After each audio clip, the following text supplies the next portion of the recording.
রেখাদির উদ্দেশ্যে বক্তব্য আমার যে আপনি বিজেপির নামে ভোট চাইছেন, মোদিজির নামে ভোট চাইছেন, অমিত শাহজির নামে ভোট চাইছেন, কিন্তু ভুলে যাচ্ছি না আমরা ভোট দিয়েই মোদিজি তৈরি হয়েছে, মানুষের ভোটে তো হয়েছে। কৃষকরা ভোট দিয়ে অমিত শাহজিকে তৈরি করেছে, কৃষকরা ভোট দিয়ে দেশের সরকার গঠন করেছে। সেই কৃষকদের কথা একবারও আপনার সরকার ভাবেনি। আপনার বড় ভুল, এই কৃষকদের স্বার্থের কথা না ভেবে ব্রিটিশদের মতো সেই নীল চাষীদের ক্ষেত্রে, নীল চাষীদের উপরে যে অত্যাচার করত সেই রকম ফিরিয়ে নিয়ে আসার জন্য পুঁজিপতিদের কথা ভেবে, কর্পোরেটদের কথা ভেবে যে তিনটে দানবীয় বিল আপনারা পাস করেছিলেন, আপনার হয়তো মনে নাই, হয় এখন নাও মনে থাকতে পারে, ভোটের সময় অনেক কিছু ভুলে যান। কারণ আপনিও দিদি আর মমতা দিদিও দিদি আমাদের ডবল ডবল চাকরি দিয়েছে, এখন চাকরির বাতিল হচ্ছে, এখন সব ওনারা ভুলে যাচ্ছেন, কিন্তু আমরা ভুলছি না। আমি রেখাপাত্র মহাশয়ের উদ্দেশ্যে বলবো, কোন মুখ নিয়ে আপনারা ভোট চাইতে এসেছেন কৃষকদের কাছে, ওই দিনের কথা আমরা ভুলছি না। দিল্লির সীমান্তে কৃষকদের উপরে যখন এই অমিত শাহ পুলিশকে দিয়ে আক্রমণ করা হয়েছিল, এই মোদিজি যখন আক্রমণ করেছিল কৃষকদের, সেই দিনের কথা ভুলছি না। তাই বসিরহাটের কৃষকরা ঐক্যবদ্ধ হন, দলবদ্ধ হন, জোট বাঁধুন।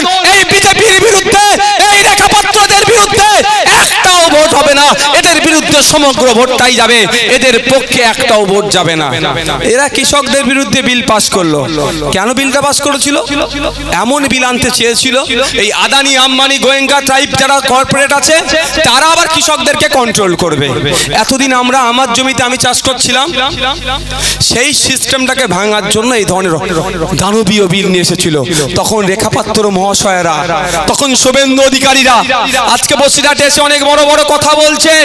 শুভেন্দু বাবুর উদ্দেশ্যেও বলছি, যখন কৃষকদের বিরুদ্ধে বিল পাস হয়েছিল, শুধুমাত্র কেন্দ্রের বড় বড় সরকার শুধু বিল পাস করেনি, কৃষকরা যখন আন্দোলন করছিল তাদের উপর আক্রমণ চালিয়েছে।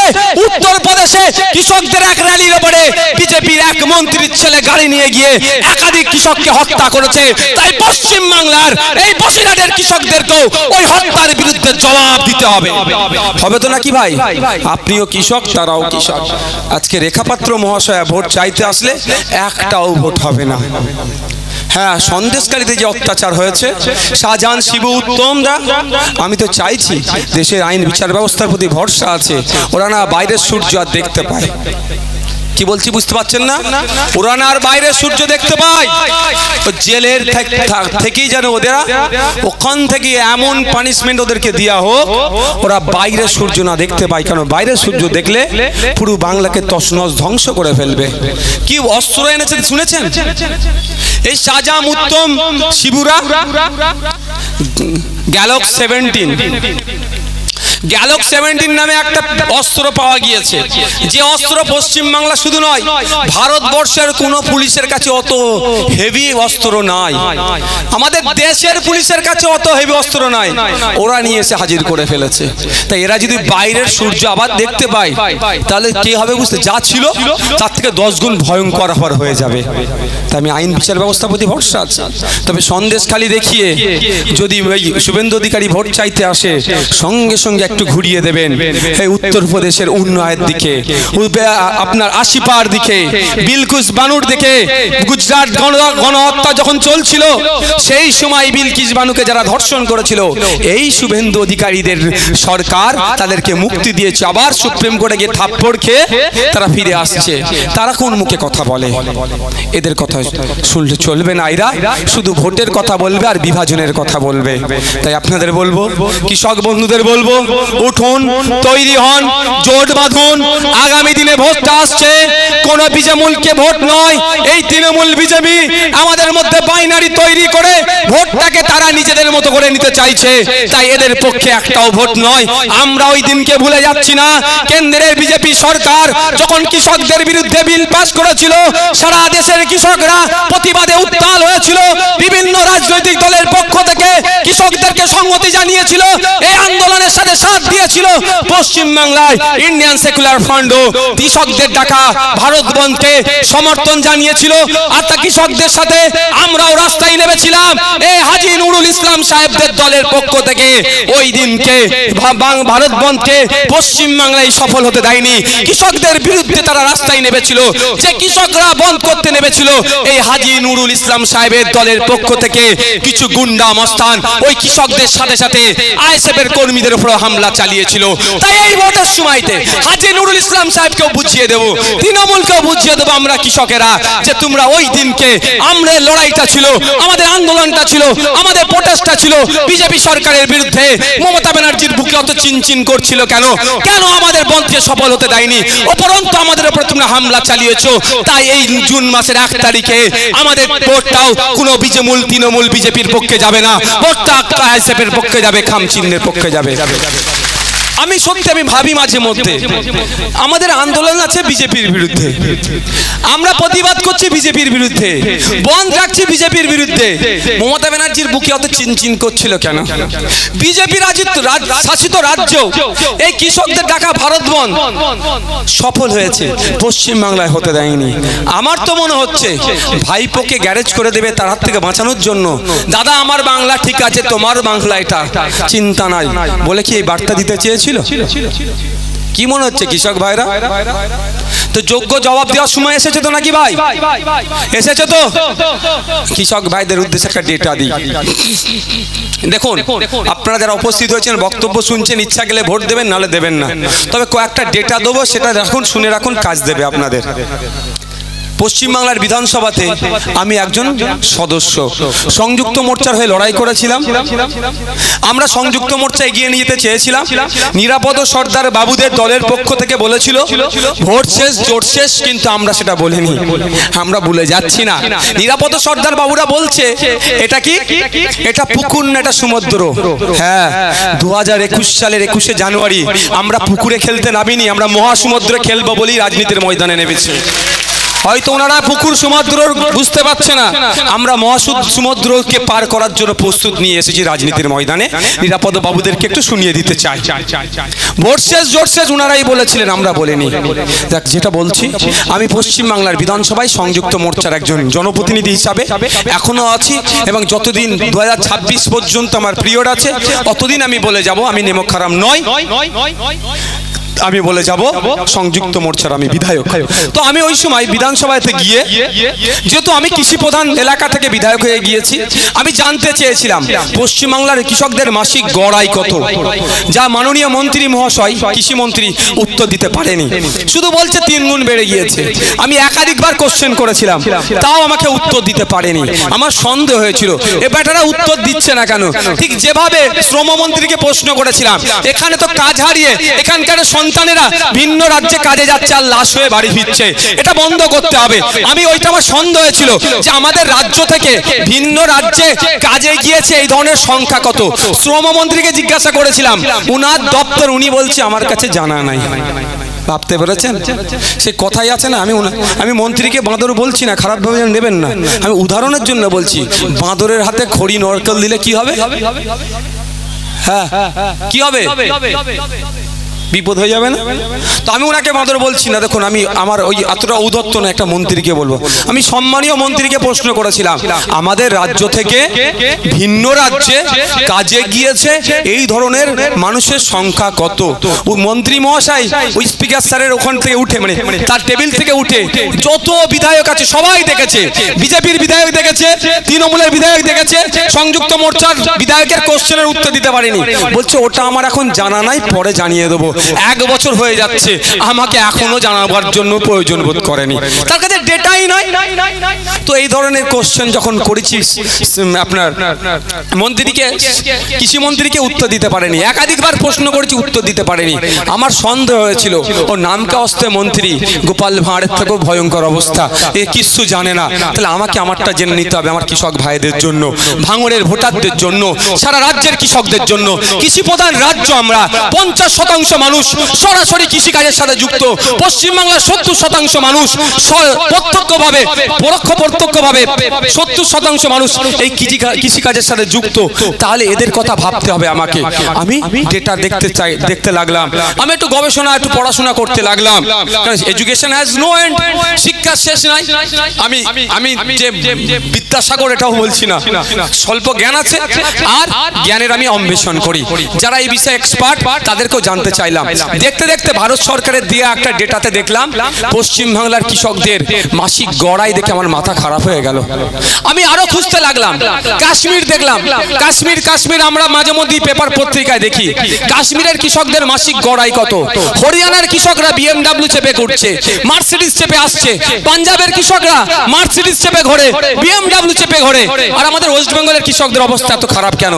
দেখতে দেখতে দেখলাম হরিয়ানার কৃষক, পাঞ্জাবের কৃষক, মহারাষ্ট্রের কৃষক, কাশ্মীরের কৃষক, মেঘালয়ের কৃষকদের মাসিক গড়াই কারো 22,000, কারো 18,000, কারো 19,000, কারো 15,000 মাস গেলে ইনকাম করে। আর আমরা অভাগা মমতা ব্যানার্জির রাজ্যে আমরা পড়ে আছি। আমাদের এত ভালোবাসা মমতা ব্যানার্জি দিচ্ছে, আমাদের কৃষকদেরকে ভালোবেসে পুঁতে ফেলার চেষ্টা করছে। মাত্র মাস গেলে 7,000 টাকার নিচে ইনকাম, বিলো 7,000, 7,000 টাকা, 60 নয়, 60 নয়, 7 ইংলিশে 7, বিলো 7,000, 7,000 এর নিচে ইনকাম। আমার তো মাথা গেল ঘুরে, তাহলে আমার দেখার ইচ্ছা গেল। আচ্ছা, এই বক্তব্য দিচ্ছে কারো অসুবিধা হচ্ছে নাকি? এগুলো আপনাদের জেনে রাখা দরকার। আবারও বলছি, ইচ্ছে গেলে ভোট দেবেন, তাহলে আপনাদের হয়ে লড়াই বেশি করে করতে পারবো।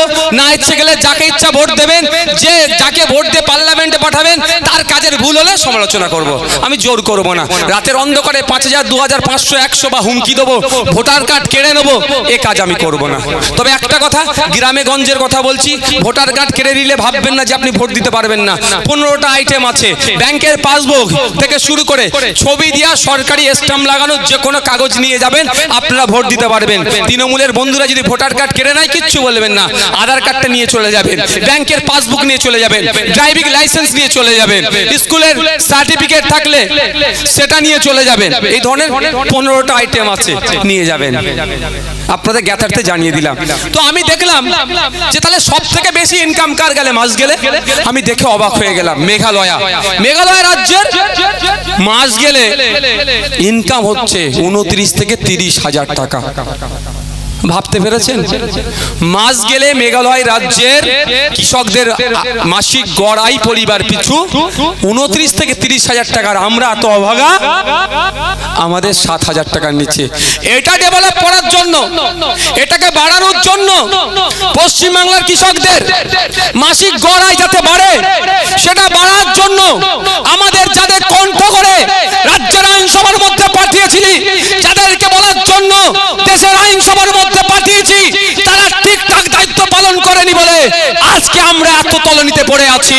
আমরা যদি দায়িত্ব নিয়ে আওয়াজটা শুধু রাজ্যের আইনসভার মধ্যে নয়, রাজ্যের আইনসভার মধ্যে মাননীয় মন্ত্রীকে আমি বলেছি যে আমাদের কৃষকদেরকে বিজ্ঞানসম্মতভাবে ট্রেনিং দিয়ে এবং কৃষকদেরকে যে সাবসিডিগুলো আছে সেটাকে বুঝিয়ে দিয়ে এবং উৎপাদিত ফসল মধ্যখানে যে দালালগুলো আছে সেইগুলোকে ধ্বংস করে দিয়ে সরাসরি কৃষকরা তাদের ফসলের যাতে দাম পায় তার ব্যবস্থা করতে হবে। এই আওয়াজটা শুধুমাত্র রাজ্যের আইনসভার মধ্যে আমরা সীমাবদ্ধ রাখতে চাইছি না, এই আওয়াজটা আমরা দেশের আইনসভার মধ্যে পাঠাতে চাইছি। এই আওয়াজটা, এই কৃষকদের কণ্ঠটা, কৃষকদের বঞ্চনার যে শিকার হচ্ছে, এটা আমরা দেশের আইনসভার মধ্যে পাঠাতে চাইছি। তাই কৃষক বন্ধুরা, আপনারা যদি এগিয়ে আসেন, আপনাদের পরিবারের কথা ভেবে, আপনাদের ভবিষ্যতের কথা ভেবে, তাহলে আসুন আমাদের হাতকে শক্ত করুন। আমরা পার্লামেন্টে আপনাদের আওয়াজটাকে পৌঁছে দেবো, যাতে করে রাজ্যের আইনসভার মধ্যে, দেশের আইনসভার মধ্যে মধ্যখানে কৃষকরা মাঠে ময়দানে লড়াই করে তাদের মাসিক গড়ার আয় বাড়ে, তার লড়াই আমরা থাকবো। এবার আপনাদের উপরে নির্ভর করছে। ভাই, আজকে আমার হাতে একগুচ্ছ এ দিয়েছে আপনাদের এখান থেকে, আর ট্রান্সপোর্টের কথা থেকে শুরু করে এই দাদাগিরি তোলাবাজি থেকে শুরু করে আবাস যোজনার ঘর দেওয়ার জন্য প্রতিশ্রুতি দিচ্ছে। এখন আপনাদের বলি, এই ব্যাটা করো সব ম্যাক্সিমাম জেলে যাবে। তিহার জেল পরিষ্কার হচ্ছে, প্রেসিডেন্সি জেল পরিষ্কার হচ্ছে, আর তার এদের কথা ভেবে এরা অন্তত জেলে গিয়ে যদি একটু ভালো খেতে পাই, বাইরে তো হারাম খেয়ে খেয়ে পেট মোটা করে ফেলছে, জেলে গিয়েও যাতে একটু খেতে পাই। আমাকে 42 দিন জেল খাটিয়েছিল জানেন। আমাকে যেই দিন পুলিশ কাস্টডি থেকে জেল কাস্টডি হচ্ছিল, আমার উকিল জজকে বলে ফেলেছিল যে আমার মক্কেল অর্থাৎ এমএলএ কে ডিভিশন 1 দেওয়া হোক, অর্থাৎ জেলে গেলেও ভিআইপি ট্রিটমেন্ট পাওয়া যায়, জেলে গেলেও ভিআইপি ট্রিটমেন্ট পাওয়া যায়। ওই দেখতে পাচ্ছে না কদিন ধরে পেপারে আসছিল কচি পাঁঠার মাংস খেতে ইচ্ছা করেছিল পার্থবাবুকে, এটা ভিআইপি ট্রিটমেন্ট পাওয়া যায়। নেতা তো আমরা, আমাদের বিশাল ব্যাপার। তো আমার অ্যাডভোকেট বলে ফেলেছিল, তখন কিন্তু এজলাস থেকে আমাদের বিশ্বজিৎ দাও ছিল, আমি বলেছিলাম যে আমার ভিআইপি ট্রিটমেন্ট লাগবে না, কারণ একাধিক আছে। আমি দুটো কারণ আজকে বলছি, সময় স্বল্প। প্রথম কারণ হচ্ছে চটে বসা লোক আমাকে ভোট দিয়ে আমাকে ভিআইপি বানানো। যেদিন কি আমার চটে বসা লোক ভিআইপি ট্রিটমেন্ট পাবে, তারপরে শাসকের অত্যাচারের ভয়ে, হুমকির ভয়ে অনেকে হয়তো এখানে এসে উপস্থিত হতে পারেননি, কিন্তু চায়ের দোকানে বসে, কোনো দোকানে বসে আমাদের মাইকের আওয়াজ শুনতে পাচ্ছেন। প্রত্যেককে আমি বলবো, আমরা স্বল্প কয়েকটা কথা বলবো এখানে। দীর্ঘক্ষণ ধরে আমাদের ইন্ডিয়ান সেকুলার ফ্রন্টের পক্ষ থেকে আখতার রহমান বিশ্বাসের সমর্থনে এই ইটিন্ডা পানিতর অঞ্চলে এই এলাকার মানুষের কাছে এসে আমরা ভোট চাইতে এসেছি। দীর্ঘক্ষণ আপনারা বক্তব্য শুনেছেন, আমাদের একাধিক বক্তারা একাধিক বক্তব্য দিয়েছেন। মূল লক্ষ্যটা এটাই তাদের যে আগামী জুন মাসের 1 তারিখে সকাল সকাল খামচিহ্নে ভোট দিয়ে আখতার রহমান বিশ্বাসকে পার্লামেন্টে পাঠানো, পার্লামেন্টে পাঠানোর পরে তার কি কাজ আছে বা একটা এমপির কি কাজ, সেইটা আপনাদের কাছে আমি একটু শেয়ার করতে চাই। আপনারা শুনবেন? কারা শুনবেন? শুনতে চাইছেন হাত তুলুন তো। আপনাদের একটু জানা দরকার একটা এমপির কাজটা কি।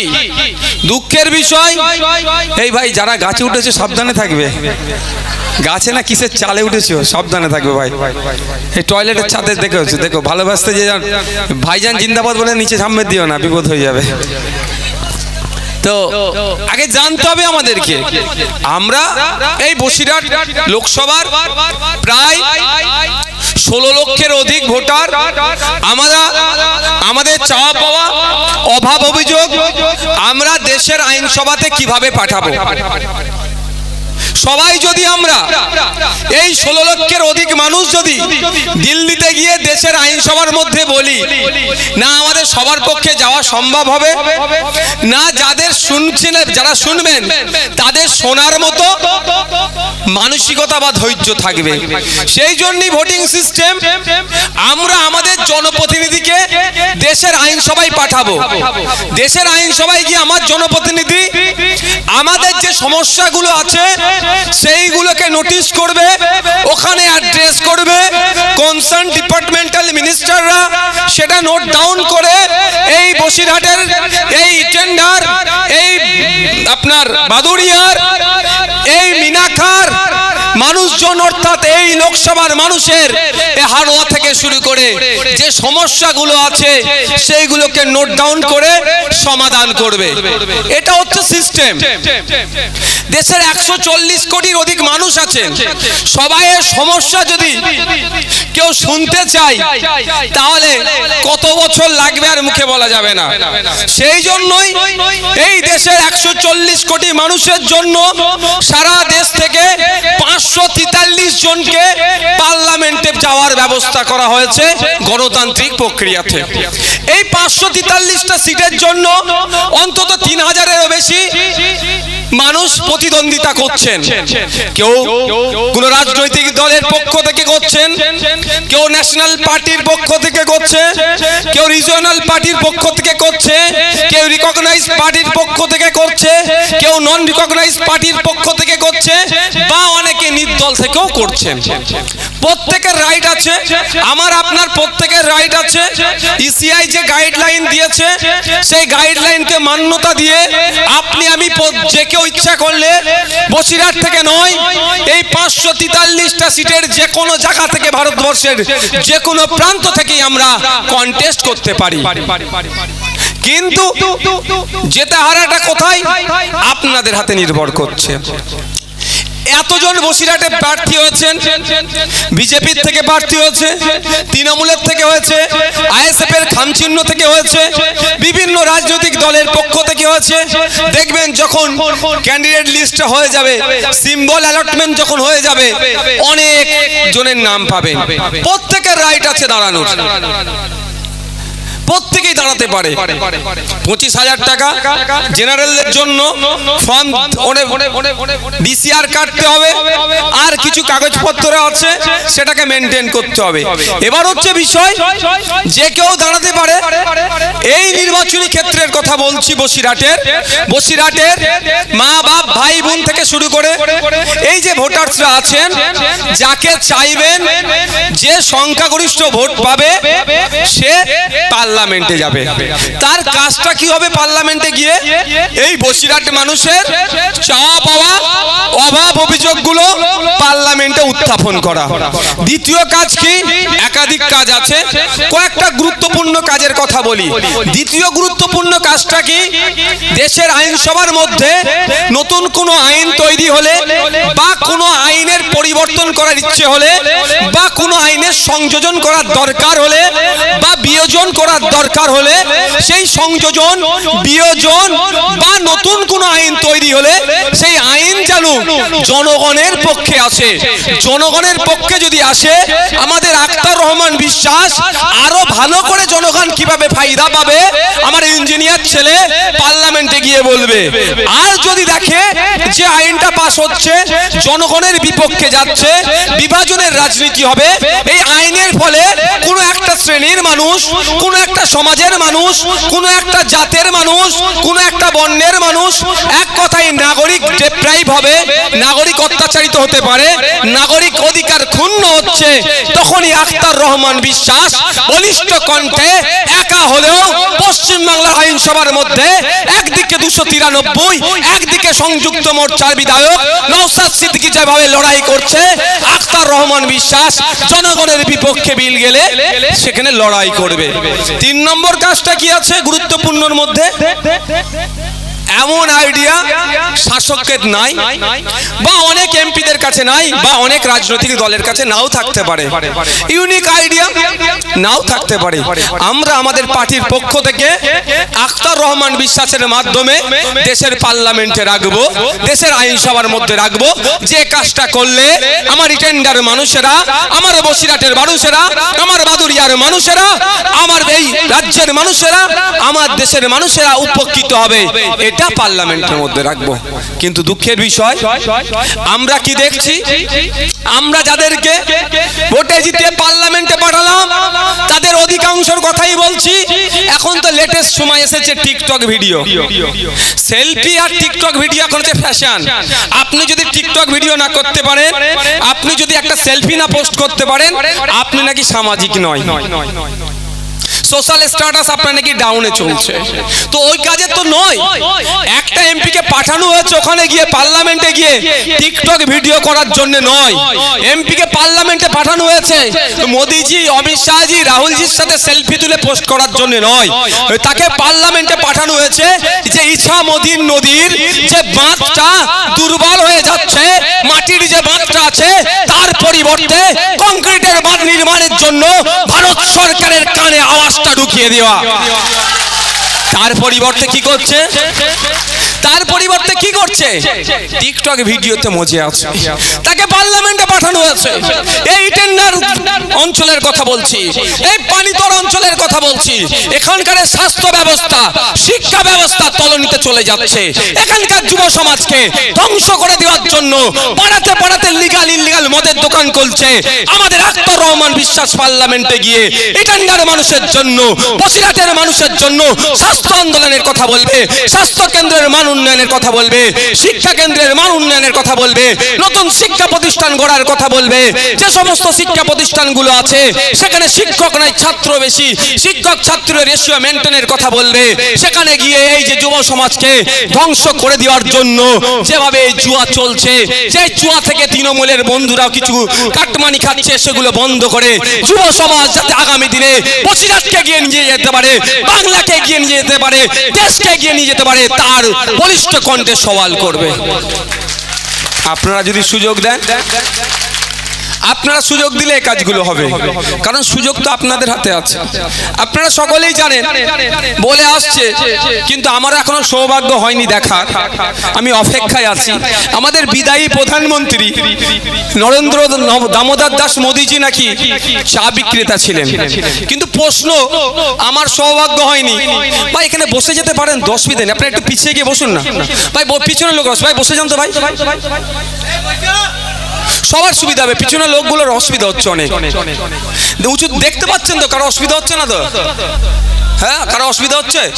ভাই বসে পড়ুন তো। নরেন্দ্র দামোদর দাস মোদীজি উনি নাকি চা বিক্রেতা ছিলেন, কিন্তু আমার মনে হয় এখানে যতজন উপস্থিত হয়েছেন কারো সৌভাগ্য হয়নি উনি কোন দোকান থেকে চা বিক্রি করতেন ওই দোকানটা দেখার। আর সাথে সাথে উনি যে যাকে চা বিক্রি করেছেন, চা খেয়েছেন, এই ধরনের ভারতবর্ষের যত নাগরিক আছে একটা কেউ হাত তুলে বললো না যে আমি মোদিজির হাতে চা খেয়েছি। আমাদের সৌভাগ্য হয়নি। যদিও কতটা অসত্য কথা নতুন করে বলতে লাগে না। আমি কন্ট্রোভার্সিতে যাচ্ছি না, আমি বিতর্কে যাচ্ছি না, আমি তর্কের খাতিরে ধরে নিলাম দেশের প্রধানমন্ত্রী একজন চাওয়ালা হয়েছিলেন। তাহলে এটা আমরা গর্ব করে বলতে পারি যে ভারতবর্ষ এমন গণতান্ত্রিক রাষ্ট্র, জনগণ যাকে চাইবে সে প্রধানমন্ত্রী হবে। আগামী দিনে আপনার এখানে যে আইসক্রিম বিক্রেতা আছে, ঠেলা নিয়ে যায়, যিনি ডেলিভার আছেন, যিনি কৃষক আছেন, তাকেও যদি জনগণ চায় তাহলে দেশের প্রধানমন্ত্রী হতে পারে।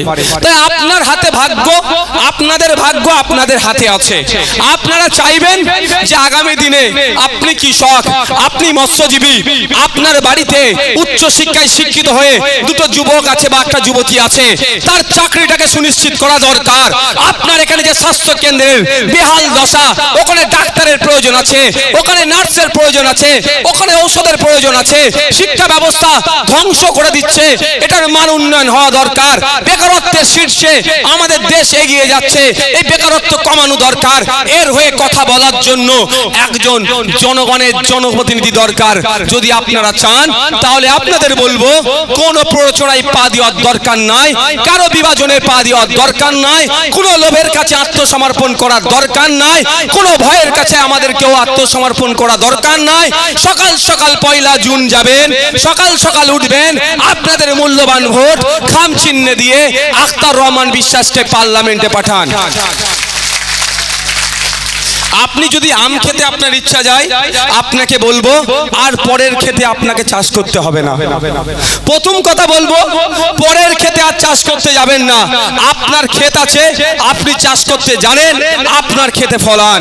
কারণ ইতিপূর্বে 17 বার আপনারা পার্লামেন্টে পাঠিয়েছেন। আপনার দাদু ভোট দিয়েছে, আপনার বাবা ভোট দিয়েছে, এখন আপনারা ভোট দিচ্ছেন। 17 বার 1952 সাল থেকে আপনারা ভোট দিয়ে পার্লামেন্টে আপনাদের সুখ দুঃখের কথা বলার জন্য পাঠিয়েছিলেন। এই 17 বারে বিভিন্ন রাজনৈতিক দলের পক্ষ থেকে গিয়েছে, কিন্তু দুঃখের বিষয় ইছামতির যে বাঁধ কংক্রিটের নির্মাণ হোক, এই 17 বারের মধ্যে একবারও কাউকে বলতে শুনলাম না। আমাদের তাহলে কথা কে বললো? আমরা তো পর পর ভোট দিয়ে পাঠাচ্ছি, আমাদের কথা কে বলবে? আমাদের সমস্যা সমাধানের জন্য তো পাঠাচ্ছি আমরা, তার ব্যাংক ব্যালেন্স বাড়ানোর জন্য নয়। তার 1 বছরে 5 কোটি টাকা এমপি ল্যাডে আসে, 5 বছরে 25 কোটি টাকার মধ্যে 20% 30% কাটমানি খাওয়ার জন্য পাঠাচ্ছি না আমরা তাকে পাঠিয়েছি শুধু 5 বছরে 25 কোটি নয়, আরো বেশি করে নিয়ে এসে কিভাবে বসিরহাটের মানুষকে উন্নতির চরম শিখরে নিয়ে যাওয়া যায়, এখানকার মানুষের চাওয়া পাওয়া অভিযোগগুলো কিভাবে পূরণ করা যায়, তার জন্য চিৎকার করতে হবে দেশের আইনসভার মধ্যে। তার ঠিক উল্টো হচ্ছে। কি দেখলাম? কৃষকদের বিরুদ্ধে। এখানে তো রেখা পাত্র মহাশয় দাঁড়িয়েছে না বিজেপির পক্ষ থেকে। আজকে দেখছিলাম উনাকে কি সব ডিস্টার্ব করছিল। আমি এই মঞ্চ থেকে দাঁড়িয়ে বলছি, আমি ডিস্টার্বেরও বিরোধী। যেভাবে অধীর রঞ্জন চৌধুরীকে ডিস্টার্ব করা হচ্ছে, অধীর রঞ্জন চৌধুরী এই ডিস্টার্বের আমি বিরোধী। এটা গণতান্ত্রিক রাষ্ট্র। এই রাষ্ট্রটাকে ব্রিটিশ মুক্ত করতে গিয়ে অধীর রঞ্জন চৌধুরীর পরিবারের লোক হয়তো শহীদ হয়েছে, রেখা পাত্রের পরিবারের লোকরা হয়তো শহীদ হয়েছে, বা আত্মত্যাগ করেছে, বা আমাদের আক্তার রহমান বিশ্বাসের পরিবারের লোকরা কিন্তু দেশ স্বাধীনের জন্য লড়াই করেছে। আমরা গণতান্ত্রিক দেশ পেয়েছি, প্রত্যেকের রাইট আছে, সে যেখানে জায়গায় ফ্রিলি মুভ করতে পারবে। হ্যাঁ, right two movement, freedom of movement সংবিধানের আর্টিকেলে উল্লেখ আছে। একদম সংবিধানে আমার অধিকার দিয়েছে ফ্রিডম অফ মুভমেন্ট। যেভাবে আটকানো হচ্ছে আমি ধিক্কার নিন্দা জানাচ্ছি। এটা তৃণমূলের চক্রান্ত। তারা পেরে উঠতে পারছে না, বিরোধীদের সাথে এগুলো করছে। তবে একটা কথা, রেখাপাত্র মহাশয়ের উদ্দেশ্যে এখান থেকে আমার বার্তা, রেখাদি, এই বসিরহাটের মানুষেরা সব থেকে বেশি চাষি মানুষ, তাই তো নাকি? এখানে চাষি কারা আছে একটু হাত তুলুন তো, এই টেন্ডাতে দেখি। ওরে বাবা, অর্ধেকের বেশি তো মনে হয় নাকি?